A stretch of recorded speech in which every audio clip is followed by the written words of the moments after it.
It stumps here on day one at Match Point on ESPNcricinfo. Welcome. This, as we said, we've been telling you in the course of the day, is the first live studio match analysis show. And Sanjay Manjrekar is with us. And Sanjay, 8 wickets, 96 runs, West Indies going down.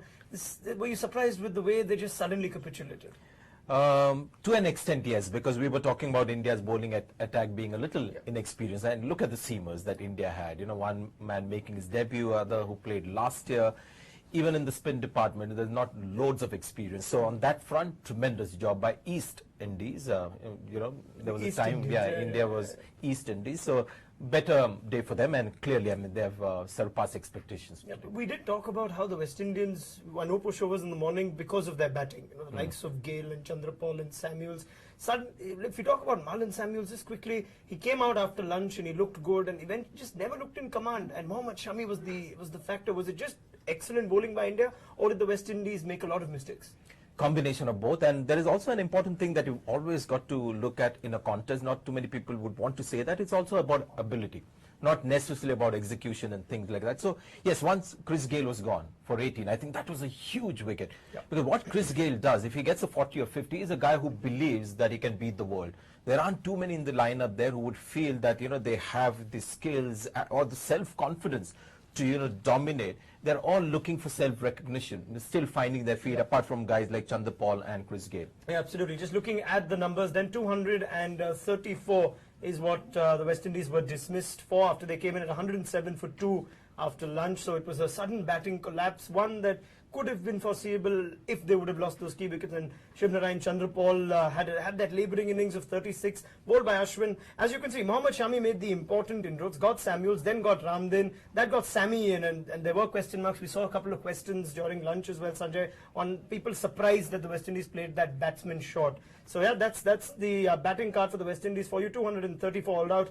Lovely little line of Shane Shillingford. You'll remember this LBW Tendulkar in this game. Mohammad Shami, he's highlighted there. You can see 17 overs, 4 for 71. I think we must throw it immediately to you, Sanjay.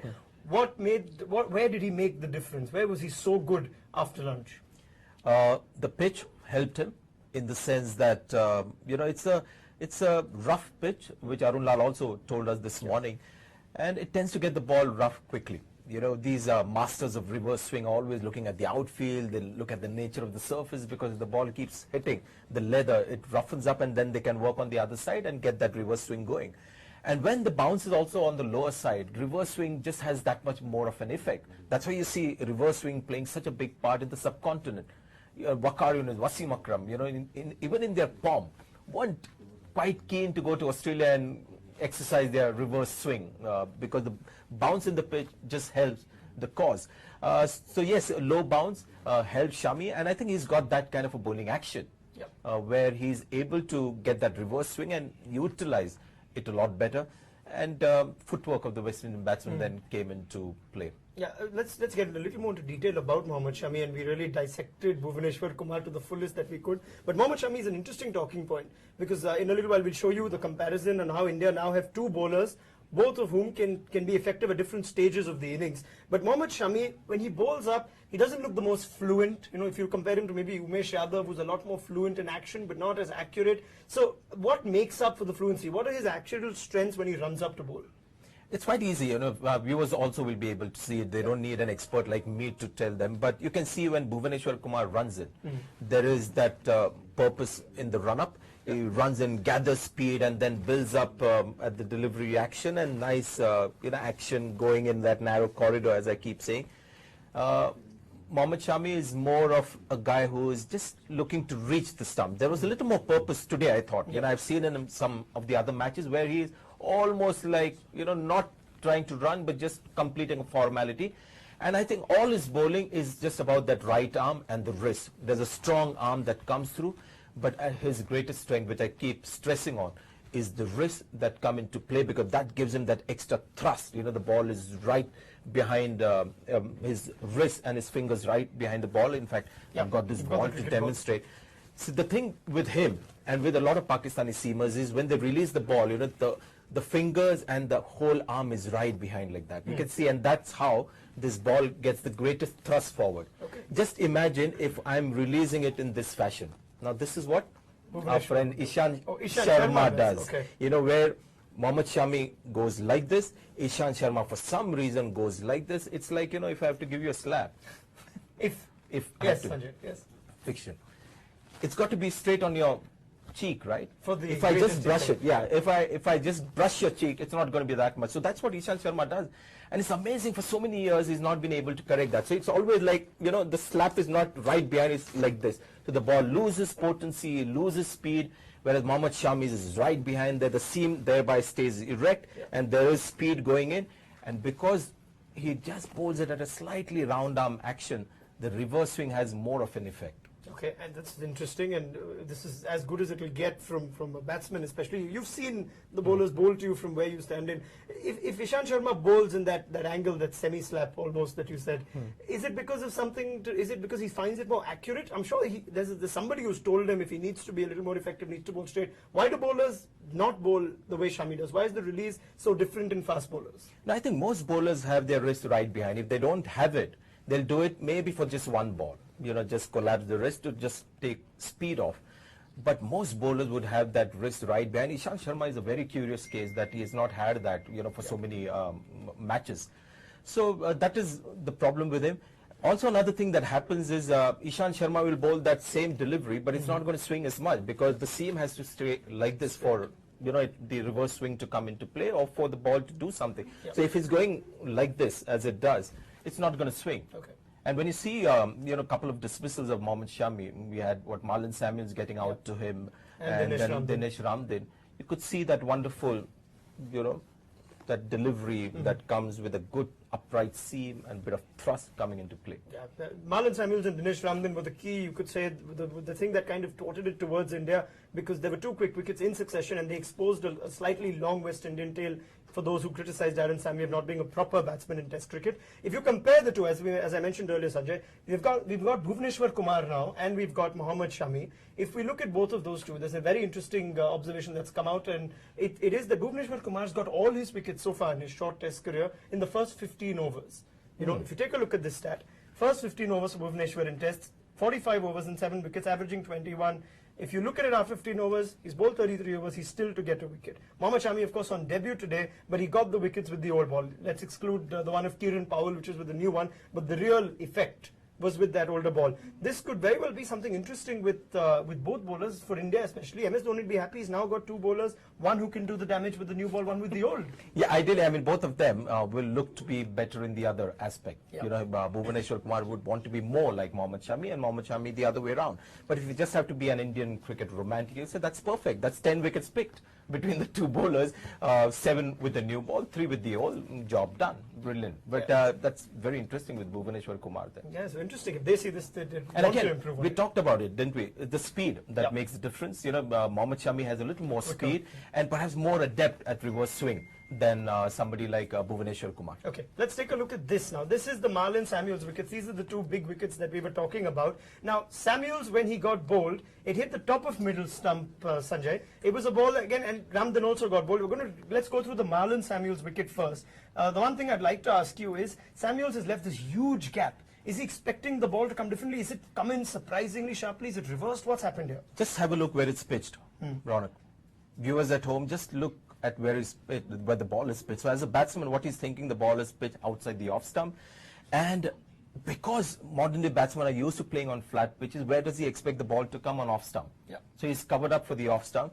But this is a Mohammad Shami off cutter, which has hit the seam and come back. And this is what Eden Gardens lets you do, which we have kept talking about.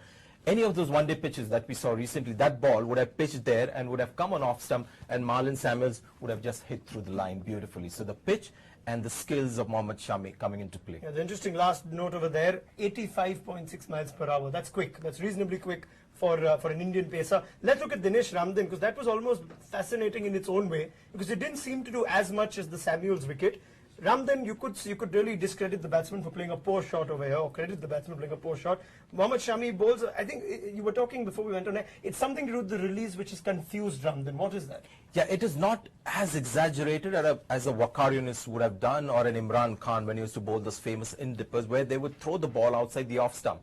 So midway on the pitch, the ball would be wide outside the off stump, so the batsman is thinking, oh, this is a ball outside the off stump, so I'm going to prepare myself to play a cover drive or a square drive, Late cut and and run suddenly in this there's case, that in dipper or the late swing. Here again, I think Dinesh Ramdin made a very early commitment, early decision in his head when he saw that ball coming from outside the off stump. Okay, he thought, I can just run this down to, third man or towards point. But the ball came back in. A good player or a set batsman would have expected that ball to come a lot closer, and there it is. That is what has happened. And he's only gotten faster. It's 88.1. We've got back to the Samuels one. I think one interesting thing we noticed in the Samuels wicket, you can see the balls hit the top of middle stump. And after that, Marlon Samuels did a Tendulkar of sorts, collapsed literally on the pitch. He had his glove on that. I've seen Tendulkar crouch. I've never seen him with his hand on the pitch. Now, Samuels has gone down. Why is it that he's expecting this ball higher, or is that less a little bit of antique? What happened? Nobody picked it up. Yeah, antique. I think we sportsmen, when we were kids, remember, I mean, if you get out, you would have an excuse for it. Yeah. Something happened there. So sometimes it doesn't leave us, that childish instinct inside us. We're still playing bat and ball game at the age of 35, 40, so there is a child in every cricketer still. You get away with it at Harris Shield. And it's a Tendulkar farewell series, right? Samuel's is a little tribute to Tendulkar in the most innocuous way. All right, Mohammad Shami, you can see where he's bowled throughout the innings now. Tell us a little bit about, this will tell you predominantly his line. With the release, it's all making the batsman play a lot more, isn't it? Yes, have a look at the 3 white balls in the stumps. And there's one that is white, that was to the opener, Powell, which is a bouncer. But that is going to be his strength, and that's where he's slightly different from Bhuvaneshwar Kumar. Lots of his balls are finishing up and hitting the stumps, which means straight away he's always a guy who will get leg befores and clean bowls a lot more than some of the other bowlers. So that's another thing that's going for him. On a low bouncing pitch, with that kind of a length, you'll have the balls hitting the stump. The same length in Australia and South Africa, you'll find the balls sailing over the stump. So good length to bowl on a pitch with low bounce. Yeah, and we saw that one delivery, like you said, to Powell. He does have the bouncer in his arsenal as well, which is more effective than that of Bhuvaneshwar Kumar. Do you think he needs to utilize that a little more, or just stick to what he's doing this early in his inning? No, that was very smart, Raunak, what he did. When he saw, the ball was hard, it wasn't swinging that much, he used the hardness of the ball to get the bounce. Once the ball started reverse swing, he didn't need to really try too many of the bounces. So most of the balls were full, and very smart thinking. And I'm just happy that he's found this success, because I've watched him for a year, and I've always felt that he's a guy who needs to get a bit of a break at the international level. He's got it at the right time at the test level. Yeah, you say right time at the test level now, and we have to think in hindsight now, this is an inspired selection. Yes, I think the inspired selection, not so much having him in the squad, because I think he deserved to be in the squad, is choosing him over Umesh Yadav. Here I want to make a point about something that fans don't see, or media doesn't see as much, is what you do in the nets. The captain and the coach are watching all their players very closely before the match. I know for a fact that Mahendra Singh Dhoni made that call with Rohit Sharma opening the innings in the Champions Trophy in England, just looking at Rohit Sharma's body language versus Murali Vijay's. And here again, I'm sure in the last 2 days, in preparation of this test match, Mohammad Shami was winning fans, with the way he must have bowled in the nets, and Umesh Yadav may have not looked as convincing. That could be the only plausible reason that, he played ahead of... but we don't know whether it was the selector's decision or more the captain and coach. Yeah, there used to be this thing when we used to play in school cricket. Most of us used to perform very well in the nets. It was the matches that we never did well in. So most coaches would categorize you as a king of the nets. The lingo was a little different. It was Marathi and Hindi in Bombay. But if you're a king of the nets in this Indian team, you might very well get your break in international cricket. So yeah, an inspired selection, as it turns out, Mohammad Shami. And India will be very happy that they've got a bowler who can do it both ways. Again, we're taking a look at his pitch map. Decent to both right-handers as well as left-handers. So he's not got a problem or a favourite, to bowl to in particular. He's quite comfortable with both. That's a pretty good gift to have as well. Yes, also on this low bouncing pitch, the length is not too bad, because even short of length balls are going to go and hit the stumps. So you'll get those leg befores and balls, and he has made few attempts to get the batsman to drive as well. So quite a few balls, especially to left-handers, when he was getting the ball to go away, getting them to drive. So yes, excellent bowling. So there's Mohammad Shami. One last thing I'm going to ask you about him is, because this is surprising when we spoke about it before we went on air. You mentioned just during the course of your talk about him, he bowls a banana in and a banana out. So I've never heard that lingo before. Tell us what that lingo is. It's supposed to be pretty popular in cricket. Yeah, banana swing is a term that we used to have in the 70s, 80s, 90s. You're much later than just about that. You've got that. Banana swing is basically, like a banana. How it's the shape. So the swing is like that. Now, what was interesting, and we were talking off air as well, is that very often you see the reverse swing being big in swingers. Yeah. Waqar Yunus and Imran Khan and Wasim Akram, big sort of balls coming back in. But why not use the same kind of theory to bowl the big outswingers? You know, just switch sides with the reverse swing and get the ball to go in that direction. I've asked that question of people like Wasim Akram, Waqar Yunus, and they said it's not exciting enough because it doesn't swing as much. The in-swinger tends to just come in a lot, so it just has a more of a dramatic effect on the batsman. When they switch sides and bowl the other way, it just gives you a little token outswing. But today, after a long time, we saw Mohammad Shami do that. Switch sides and bowl the sort of outgoing full-length delivery. We've seen Anderson do it, but the length is much shorter. I think the last thing I want to ask you, you seem to know it all. Did you ever consider not being a batsman? Taking the other thing up. You know, the thing is, you know, I was fascinated by bowling. Even, you know, when I was playing cricket, once I would finish my batting, I would just stand behind the stumps and watch bowlers bowl. And I loved captaining sides, and the most challenging and the exciting bit was to get the bowlers to do, you know, what I thought would trouble batsmen. So I would think like a batsman, what wouldn't I like? And I would get the bowlers to also try and do those kind of things. So it's a fact. I don't know the techniques of bowling that much, but I know where bowlers can get wickets of batsmen, being a batsman myself. All right, great. So there you've heard it all from Sanjay Manjrekar. We've dissected both of India's successful pace bowlers today. The other thing, of course, of Mohammad Shami is the impressive performance on debut. And that's something which if you could give him credit for. He happens to have picked up 4 wickets today, a 4 for 77, I think is what he's got, 4 for 71. And he becomes a pretty successful bowler after a very long time in the first innings. You could see the company he's in. Abid Ali and Nisar, if you take Venkatesh Prasad, they're going a long time back. Even Venkatesh Prasad will be going a long time back now. So it's a good thing. He features with a decent bunch of bowlers there, Sanjay. Long time back, huh, Venkatesh Prasad? For me, at least, a little bit. Played With the greatest respect to Venkatesh Prasad, he's got Abid Ali I understand and Nisar, Abid Ali, long time back, Prasad. We've got to get a more senior presenter here. I'm just feeling too old in your company. But you know what I love about such lists is that some names come forward and you know you revisit all those people and you just think about the Abid Ali, who would have been great on this kind of a pitch. You know what his great strength was? Low bounce. Okay. You know, to get the ball to go under the bat. You know, that kind of a fast bowler. It was so great to see him there.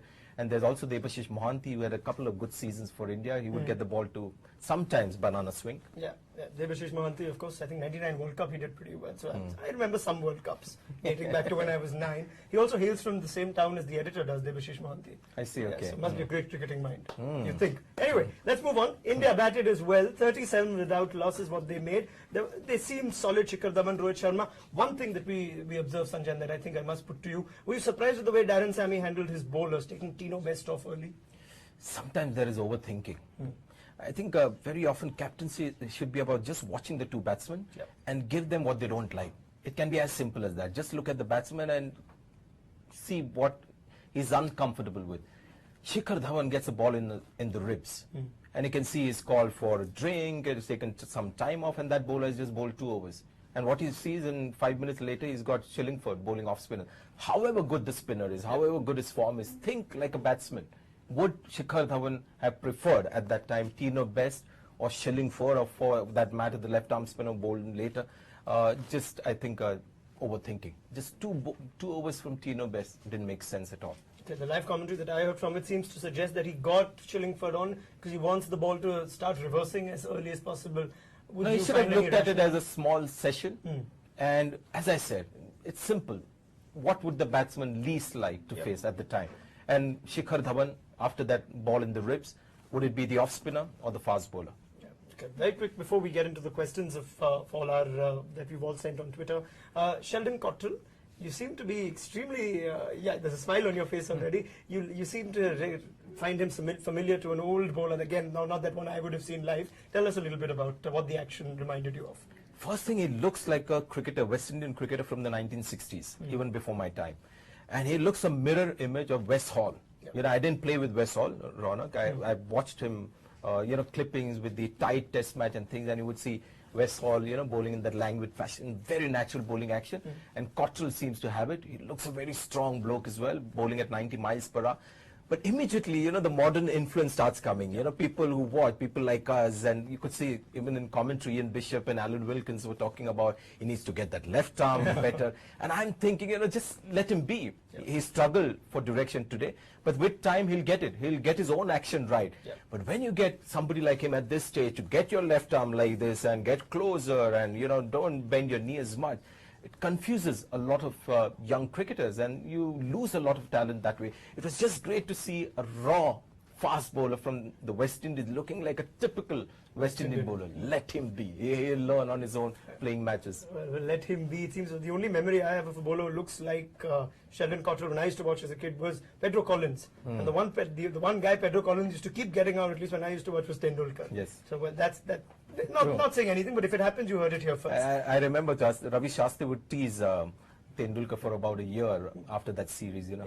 Pedro, how are you, Pedro?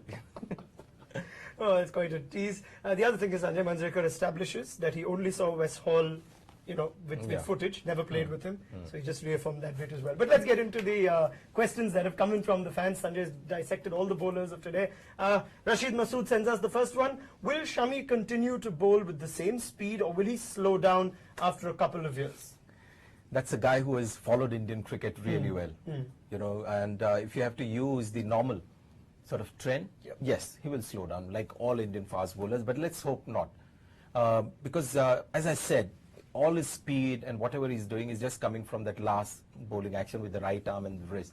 If he slims down a bit, gets stronger, if he puts in a little more in the run-up, where it's a little quicker and there's more of a build-up and intensity in the delivery action, along with the wonderful right arm and the wrist that he has, he should get quicker.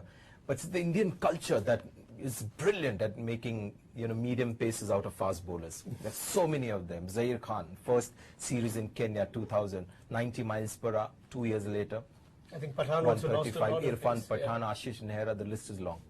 All right, so let's see how that goes. But we do hope for Mohammad Shami's sake. I think one thing you did mention earlier also was that he can do a little work on himself physically. Yes, I think so, because you know, these are guys, but he's worked on the most important thing about his game, which is skills. So I don't mind somebody who is slightly unfit coming at the highest level, but he's got his skills in order. Because working on fitness is very easy. It just needs a year or two working with, you know, proper people and just. Would Zair Khan agree with you? Yes, I mean, Zair Khan needed to be dropped to know that fitness was important, but skills far more important. And it's good. It's rather have somebody who's bowled a lot of overs than, you know, hours in the gym. All right, so let's hope that he does improve on his pace. Let's take the next question from our fans. Siddesh Joglekar. What are your memories, Sanjay? I'm guessing it's Sister Sanjay. It just says what are your memories, but what are your memories, Sanjay, fond or otherwise, of the Eden Gardens? Okay, Siddesh, what I can tell you is that if you have an experience of playing at the Eden Gardens, I mean, it's unparalleled. And as a young boy, you know, when you're 20 years old, 22 years old, first exposure in front of 90,000 people, that time there used to be 90,000, the sound every time you hit a boundary and the noise that would immediately come. That kind of feeling you never get after you retire from the game. You know, there are highs that you get with your kids' success, some family moments that you enjoy, but, you know, that high as a performer is something that you never get after you retire, and Eden Gardens was a master, you know, at giving you those kind of moments. Tremendous craze. And there's also another side to Eden Gardens. You better play well at the Eden Gardens, otherwise you're in trouble. I had a couple of matches there. There was one match where I got 100, not an international match. And when I came back and won the game for my side, huge applause and things like that. The next day I got a typical Sanjay Manjrekar, 8 runs of 42 balls and things like that, and got dismissed. And I'm telling you, some pieces of fruit were thrown to me. I could have made a nice fruit salad out of it. But, you know, that's how they are. They want cricketers, but they better be successful. Otherwise, we don't like them too much. You sure I wasn't a sign from the crowd saying banana swing? That what they threw to you. All right. Okay, so that's it. Do you think we've got one more question? Is it 2 more questions is what we've got? Thank you for your question. And Sanjay is reliving his memories, of course, of the Eden Gardens. Harshal Sharma sends in the next one. Who should be opening the batting with Dhawan? The man in form, Rohit, or should India continue with Murali Vijay? I think everyone's just not stopped going after Murali Vijay. But it's an interesting one. If Rohit Sharma's future lies at the top of the order at all? Yeah, I think it's a common mistake that all of us make when we confuse one-day cricket with test cricket too much. You know, sometimes, yes, you know, like Saurav Ganguly made a good comment this morning on air, saying that the kind of confidence they have currently from 50 overs cricket, it's got to spill on to test match cricket, which is true. But Murli Vijay, 400 and over runs in the last test series, and Rohit Sharma all the runs at the top in 50 overs cricket. Rohit Sharma is saying that he loves opening in, the new role of opening, but opening in test match cricket and 50 overs cricket is completely different. And I don't think Rohit is naturally an opening batsman. Maybe in limited overs cricket he can pull it off. So for me it's a no-brainer. It's got to be Murli Vijay till he actually convinces us that it doesn't belong there. Then we start looking for another opening batsman. All right, so let's see that's Sanjay's thoughts on who should be opening which, Shikhar Dhawan. We've got one more. Let's take a look at the final question before we take a look at the summary. How do we get Chandra's wicket? Now, this is something that I think we got in earlier in the day as well. He's already been out. Now, that's the percentage. I think you've got to tell... I think Chandar would be, I think we're referring to Shivnarine Chandrapal. I'll just, make that. I'm reading the social media lingo. So, he's been caught 64%. You could see that's pretty much, if you're not out bowled in LBW, a lot of people say you're a good player. Today, he got bowled to Ashwin. So, that was one way of getting him out. Firstly, tell us how Ashwin managed to work it out. And answer Shreyan Shukla's question, how do you get Shivnarine Chandrapal aka Chandra's wicket? I think that came, as you said, in the afternoon. And my plan was to address that question and say, I don't know. I don't have all the answers. And sometimes, you just sort of resign to the fact that some people don't get out and, attack the other batsmen. But today I think we got a fair idea that round the wicket, whether it's a seam bowler or whether it's a spinner, you can trouble him. We talked about Ishant Sharma bowling round the wicket to Chandrapal in the last series, and he was getting trouble, tends to play inside the line a bit, and that's what happened. And I think, Ashwin should consider that as the best wicket he's taken in his entire career, because he's gone through the defense of none other than Shivnarine Chandrapal, who doesn't get out. Absolutely. He's the wall of West Indies, and he's gone through it with a beautiful delivery, clean bowl. I got some supply of intelligence as well from our great support staff here, who tell me that in 2011, Ashwin got him out twice. I think it was leg before, or with the ball coming back in. So maybe this time Chandrapal was looking to cover that line in and just played far too inside the line to get bowled. Yeah, because you look at the wicket itself, it didn't seem like the pitch did much or the ball did much, just played down the wrong line. Yeah, so he had made his, that's a great man thinking. He remembers from what happened last time. Ball's coming back in, Ashwin doesn't spin the ball too much, especially around the wicket, so played for the ball that wouldn't turn.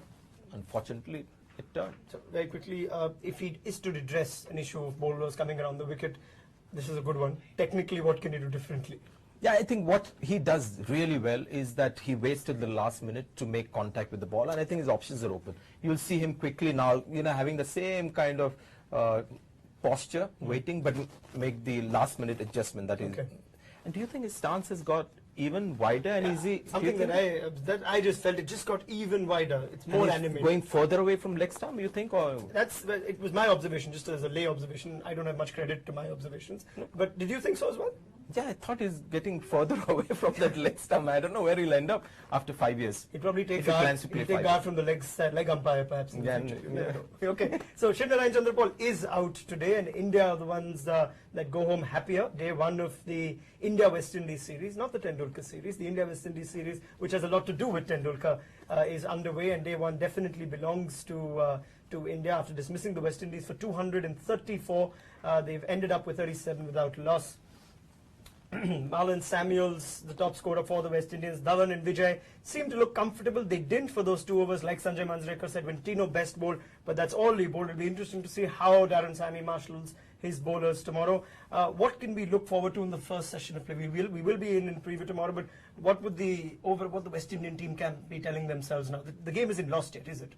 No, but it's a weakened bowling attack. They've lost Kumar Roach, they've lost Ravi Rampal, so it's a bowling attack that will get tested. I was impressed with Shillingford's bowling, but they'll just have to pull up the socks and come hard at the Indian batsmen, bowl quick. That's what you do best. West Indies try and do that. Tino Best has to come in and bowl quick and hopefully get some early wickets. Otherwise, it could be a hard, long grind, because you're looking at some batsmen in some serious form. Maybe in another format. These are guys with great skills. Yep, great skills, bowl quick and come hard is what Sanjay Manjrekar says the West Indians need to do. Thank you very much for watching Match Point the entire day. I hope you've enjoyed this new little endeavour, this initiative that we've put together. It's all part of ESPNcricinfo's pioneering initiative. Sanjay, enjoyed your first day in the digital studio live? Yes, I did very much. I'm glad it's not just 140 characters that you have to address issues in. Yeah, there you go. So Sanjay knows a thing or two about 140 characters. We'll be back with Sanjay tomorrow morning in the pre-match build-up. Don't forget to send in your tweets to with the hashtag #matchpoint, and of course you can also send them to Sanjay to Cricinfo. The handle is ESPNcricinfo. Thanks very much for your company here on Matchpoint. We'll see you tomorrow before the start of play. Bye bye.